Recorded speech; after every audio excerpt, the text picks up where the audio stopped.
Donc la question est de savoir, est-ce qu'il y avait plusieurs temples? Donc, comme je disais tantôt, en fait, Dieu, lorsque David a voulu lui construire un temple, une maison, comme David disait, il a dit, je te montrerai, je t'indiquerai un endroit où tu dois le construire. Je crois, si on va dans 1 Chronique, si je ne me trompe pas, 1 Chronique, voilà, j'y suis.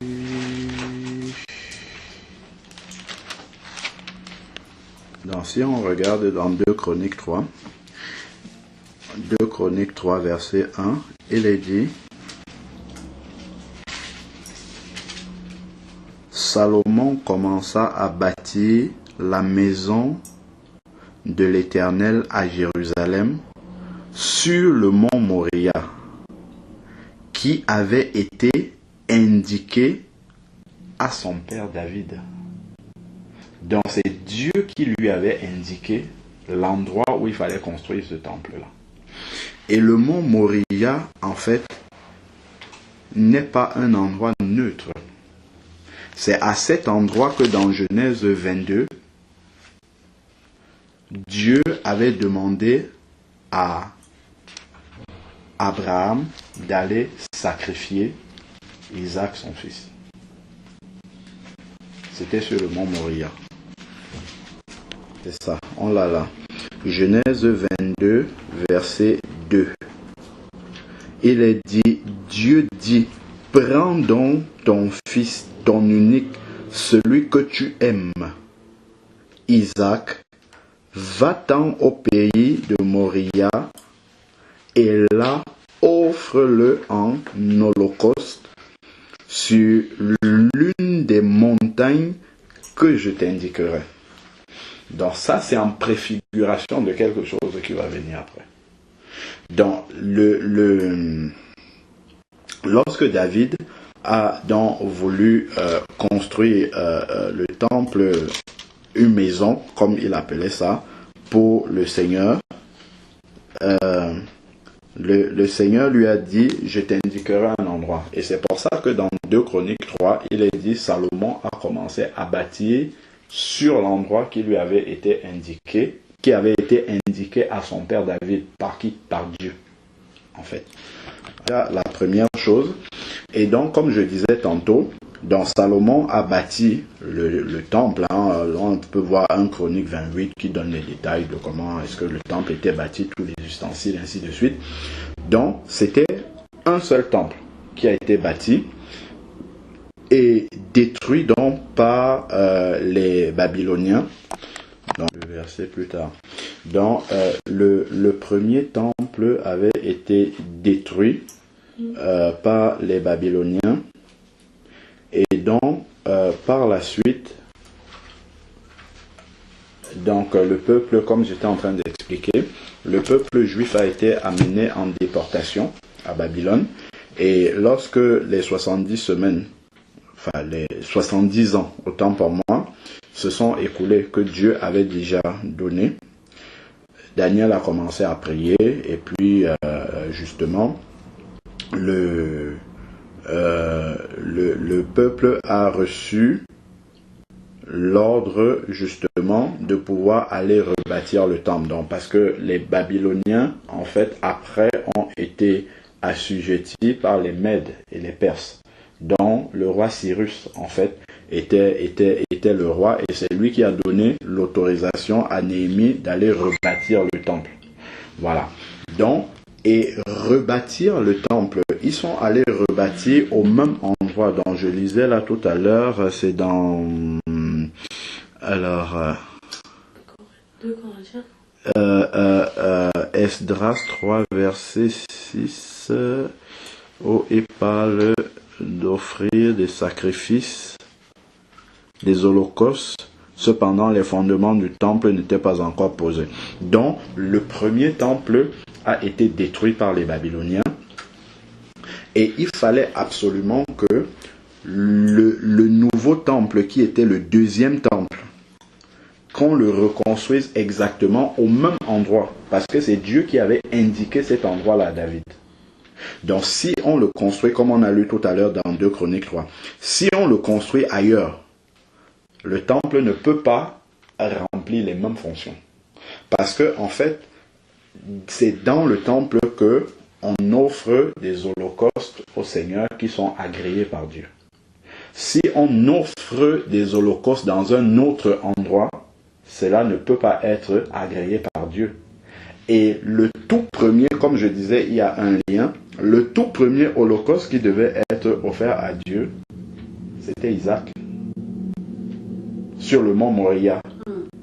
Et Dieu a pourvu, donc, lorsque Abraham se préparait à porter un coup à son fils, Dieu a dit non, ne fais pas ça, j'ai vu maintenant que tu ne m'as pas refusé ton fils, ton unique que tu aimais, donc voilà une brebis, il a pourvu pour remplacer justement, et c'est pour ça que c'est à cet endroit-là, en fait, que le temple devait être bâti pour que Dieu agrée les sacrifices, à cet endroit-là. Donc voilà pourquoi, lorsque le premier temple a été détruit par les Babyloniens, lorsque le roi Cyrus a donné l'autorisation de rebâtir le temple, ça devait être rebâti exactement au même endroit. Donc ils ont rebâti sur les fondements du premier temple. Donc à partir des fondations qui restaient du premier temple qui a été détruit, ils ont reconstruit le nouveau temple là-bas. Donc ça c'était Néhémie et Esdras. Donc, et c'est ce deuxième temple-là que le roi Hérode a agrandi quand il est venu, parce qu'il voulait se faire accepter, reconnaître du peuple et tout. Il a agrandi, il a fortifié. Et Jésus a donné une prophétie par rapport à ce temple-là. Jésus a dit dans Luc 21, lorsque ses disciples se sont approchés de lui et étaient en train d'apprécier le temple, Jésus a dit quelque chose. Luc chapitre 21, c'est tout au début.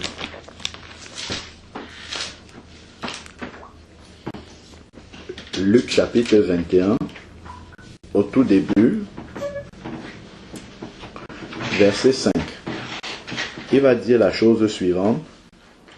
Comme quelques-uns disaient du temple, tu vois, disaient du temple. Donc c'était quelque chose de précis, de reconnaissable, il n'y en avait pas plusieurs. En fait, c'était un seul temple, la maison de Dieu, comme eux ils appelaient ça.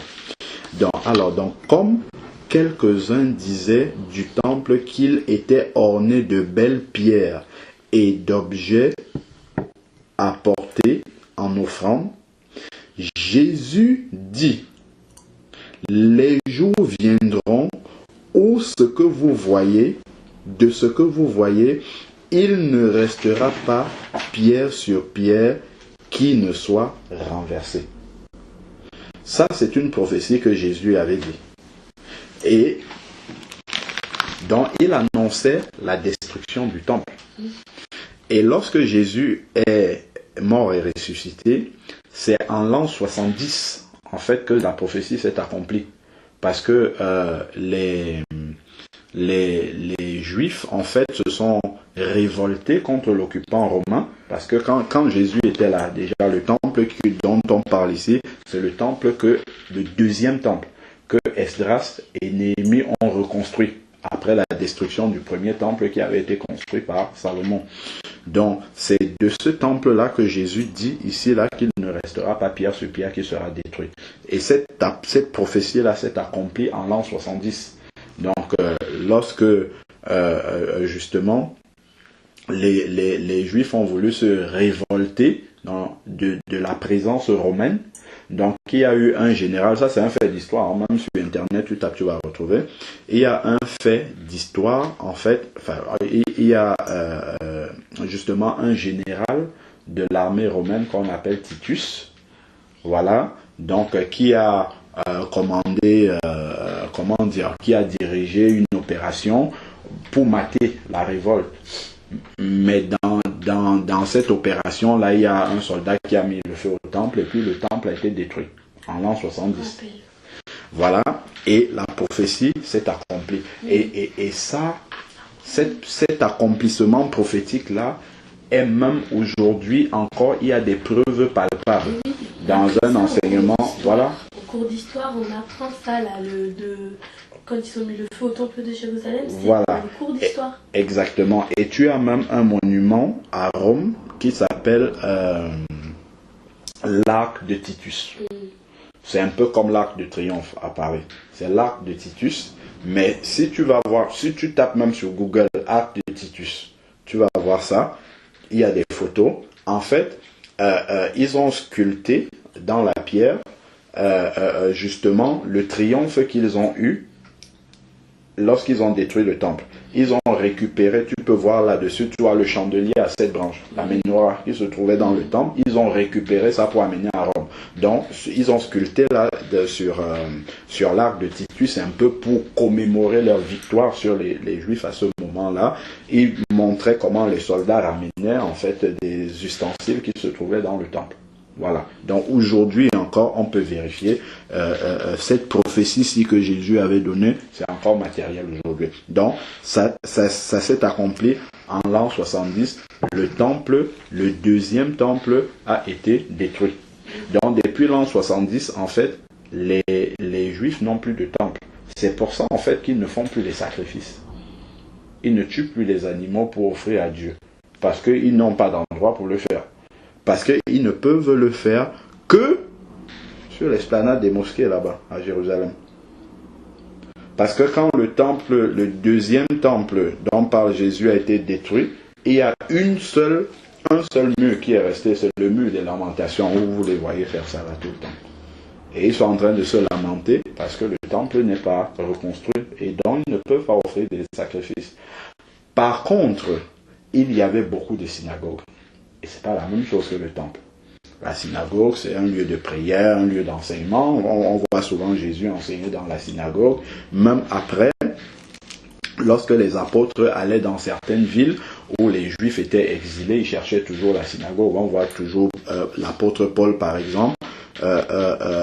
Ici, je peux prendre par exemple Jésus dans Luc, on est là dans Luc 20. Au verset 45, il est dit, tandis que tout le peuple l'écoutait, il dit à ses disciples, gardez-vous des scribes. Je suis dans Luc 20, verset 45 à 46. Tandis que tout le peuple l'écoutait, il dit à ses disciples, gardez-vous des scribes. Ils désirent se promener en robe longue, ils aiment les salutations sur les places publiques, les premiers sièges dans les synagogues. Mais le temple ne sera jamais au pluriel, le temple juif. Par contre, les faux dieux qui existaient, les Dagon, Astarté, Moloch, Kémosh, tout ça, eux ils peuvent avoir plusieurs temples partout là où il y a ces peuples-là qui les adorent. Mais par contre, le temple juif, il y en a toujours eu un seul, mais avec plusieurs synagogues. Synagogues qui sont des lieux de prière, ainsi de suite. Par contre, au temple, c'est dans... Le temple était divisé en 3 parties. Le parvis extérieur où le peuple pouvait accéder. Ensuite, le lieu saint où les sacrificateurs offraient des sacrifices à Dieu. Et le lieu très saint dans lequel il y avait l'arche de l'alliance avec les 2 chérubins au milieu desquels il y avait la Shekinah, la présence de Dieu qui se manifestait. Et puis le souverain sacrificateur ne pouvait entrer dans le lieu très saint qu'une fois par an. Et c'était séparé justement l'un de l'autre. Le rideau, les rideaux, les grands rideaux séparaient chacune de ces parties-là. Et donc, justement, comme je disais tantôt, le temple ne pouvait être bâti que sur le mont Moria, là où Abraham, Dieu avait demandé à Abraham de sacrifier Isaac. La prophétie de Jésus ici, où il dit que le temple sera détruit. Ailleurs aussi, Jésus avait dit qu'il détruit le temple et il le reconstruit en 3 jours. Il parlait du temple de son corps. Donc en fait, le temple juif là qui a été détruit, c'était un passage du temple physique au temple du corps maintenant. C'est pour ça que en fait, le temple n'a plus lieu d'être. J'avais expliqué ça aussi une fois. Il y a une sœur qui m'avait posé une question sur le temple justement. Elle disait quand Jésus est venu, il a utilisé un fouet pour chasser les marchands et tout. Mais comment dans le livre des Actes, ce sont les maisons maintenant qu'on appelle le temple. Je lui disais, même dans le livre des Actes, ce ne sont pas les maisons le temple. C'est nous qui sommes le temple. Mais on se réunit dans les maisons. Ce n'est pas la maison qui est le temple, c'est nous qui sommes le temple. Donc justement, le temple est détruit ici pour passer justement au temple qui est notre corps, selon par exemple 1 Corinthiens 3,16 qui dit que nous sommes le temple du Saint-Esprit, ou 1 Corinthiens. Et justement, le